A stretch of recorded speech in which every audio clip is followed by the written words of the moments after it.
Bonjour à tous, on part sur le sable de Deauville. Oui, je passe une mauvaise série. Je vous avais habitué à vous donner très très régulièrement. Bon, manque d'inspiration cette semaine, mais tout bon joueur doit apprendre à perdre.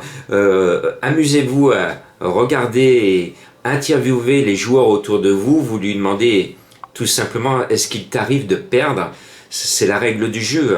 Un joueur ou une joueuse gagne et perd. Il faut accepter de perdre de temps en temps. C'est pour ça qu'il faut faire attention à mes indices de confiance. Et là, il va être bas parce qu'on est à Deauville et j'ai mis du 1 sur 5. Donc, du galop, c'est très compliqué. Bon, on y va quand même avec une qui mérite sa victoire au niveau quintet. C'est bientôt une grand-mère. Elle a pris 6 ans au 1er janvier. C'est le 3 ficelles du Houlet. C'est une mère courage. Et je pense que malgré sa charge de 59,5 kg, elle mérite de l'emporter. Et puis, Lettice Marvel, le 5, avait prévu de partir en vacances. Il devait se reposer. Mais sa cavalière du matin a dit à l'entraîneur et au propriétaire, attention, le cheval, il est super bien, je le sens bien, j'ai des sensations dans les mains. Eh bien, ils ont changé leur fusil d'épaule. Et ce numéro 5 est dans la course parce qu'il est au top de sa forme et ils veulent en profiter. Et puis, il y en a une qui est comme moi, elle adore le sable, surtout à Deauville, au bord de la mer, on est tranquille, c'est le 10 Tabula Rasa.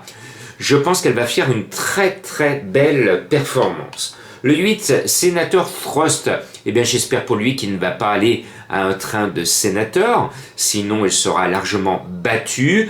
Mais actuellement, il est bien décidé, on devrait pouvoir le retrouver au minimum dans les 5. Et puis voilà, mon coup de cœur, qui bizarrement est à 17 contre 1.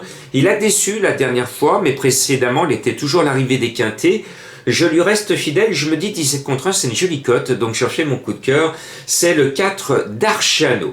Je poursuis ma sélection avec le roi des tiercés, on le connaît sur le bout des sabots, c'est El Magnifico, le numéro 7, David Smaga.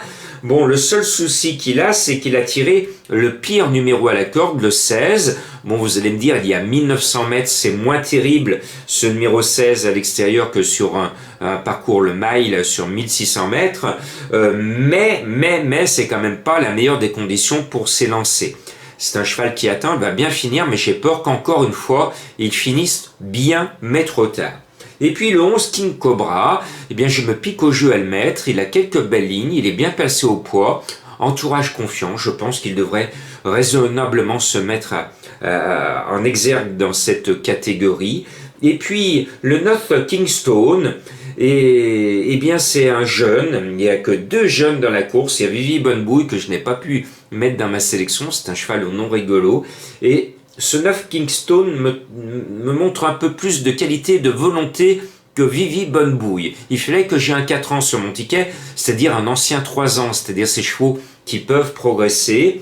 Entourage confiant, le poids raisonnable, je pense qu'il peut faire l'arrivée. Vous êtes nombreux à me réclamer un autre cheval mystère après le succès de Mona Lisa en début de semaine qui s'est promené chez nous à Lyon. Alors écoutez bien pour découvrir ce cheval mystère. Prenez votre maillot de bain, votre parasol, votre crème solaire et regardez l'actualité. On ne parle que de lui au niveau international. À vous de le trouver. Bonne chasse!